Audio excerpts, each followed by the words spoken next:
মহান রব্বুল আলামিনের দরবারে রব্বুল আলামিন সম্মানিত মেহমানরা, বিশেষ করে আমাদের বাংলাদেশ জামাত ইসলামের আমির সহ অন্য নেতৃবৃন্দ, আজকে তাদের বরিশালে সমাবেশ, সেই সুবাদে তারা আলহামদুলিল্লাহ চরমনাইতে আসছেন। আল্লাহর শুকরিয়া। আজকে আমরা মেহমানদেরকে পেয়ে অত্যন্ত খুশি যে আল্লাহ রাব্বুল আলামিন যেন আমাদেরকে ইসলামের পক্ষে, দেশের পক্ষে, মানবতার পক্ষে আল্লাহ যেন আমাদেরকে ভালো কাজ করার তৌফিক দান করে। আমরা যেন সবাই একত্রিত হয়ে, আজকে বাংলাদেশটা 53 বছর স্বাধীনতা শেষ হয় 54 বছরে পড়েছে, কিন্তু আসলে মূলত যাদের মাধ্যমে দেশ চলেছিল, আসলে এদের মাধ্যমে আমাদের জাতির যে প্রত্যাশা ছিল, যে আশা ছিল, সে আশা কিন্তু বাস্তবায়িত হয় নাই। তা আমরা যেন সবাই পরামর্শ ভিত্তিক এই দেশটা যেন সুন্দরভাবে এবং ইসলামের পক্ষে, মানবতার পক্ষে কাজ করতে পারি, এই তৌফিক যেন আল্লাহ আমাদেরকে দান করে। এটা বিশেষ করে সকলে দোয়া করবেন এবং আমরাও দোয়া চাই।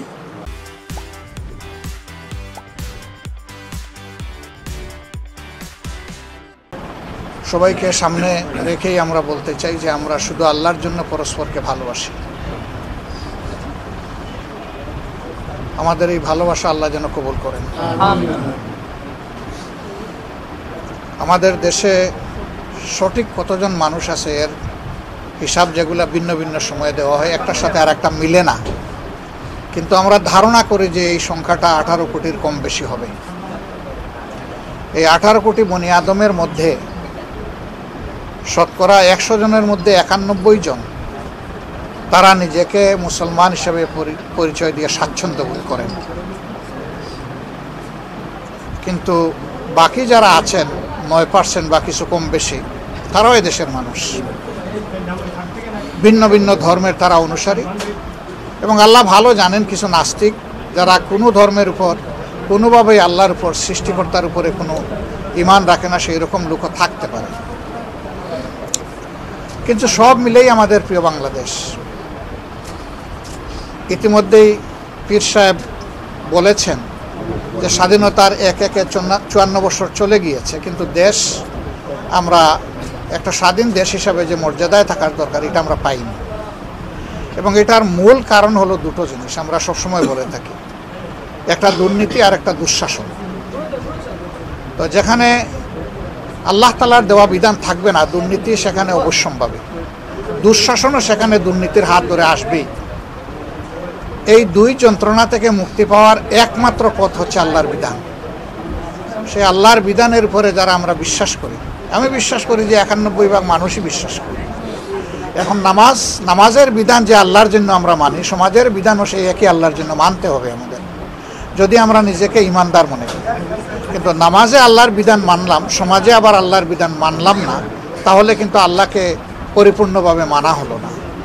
এবং এই ক্ষেত্রে আল্লাহ তাআলার কঠিন হুঁশিয়ারিও আছে। আল্লাহ তাআলা বলেছেন যে তোমরা আমার বিধানের কিছু মানবা আর কিছু অস্বীকার করবা, এই এখতিয়ার তোমাদেরকে দেওয়া হয়নি। এরকম যারা করবে, দুনিয়ায় তারা অপমানিত, লাঞ্ছিত হবে, আর আখিরাতে তাদের জন্য কঠিন আযাব অপেক্ষমান থাকবে। তা আমরা মনে হচ্ছে যে সেই লাঞ্ছনার মধ্যেই আছি। এটাই কিছু মানা এবং কিছু না মানার কারণ।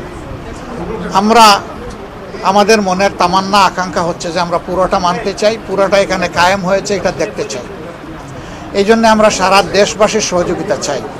প্রশ্ন আসতে পারে যারা অমুসলিম তাদের ক্ষেত্রে কি হবে? তাদের ক্ষেত্রে মদিনায় যে বিধান ছিল সেই বিধানে কায়েম হবে। মদিনার বিধানের অধীনে সমস্ত ধর্মের মানুষ তাদের পূর্ণ নিরাপত্তা বোধ করেছে এবং নাগরিক সমস্ত অধিকার তারা পেয়েছে। তবে হ্যাঁ, মুসলমান অথবা অমুসলমান এটা প্রশ্ন নয়। প্রশ্ন হলো যে রাষ্ট্রের সাথে কেউ যদি বেঈমানি করে, গাদ্দারি করে, তাহলে ইসলাম তার জন্য কঠিন শাস্তিরও ব্যবস্থা রেখেছে। এটা কোনো বিশেষ ধর্মের জন্য নয়, যিনি গাদ্দারি, বিশ্বাসঘাতকতা করবেন তার জন্য সেই শাস্তি আরোপিত হবে। আলহামদুলিল্লাহ, বাংলাদেশের জনগণের মনে আকাঙ্ক্ষা যে ইসলাম একবার কায়েম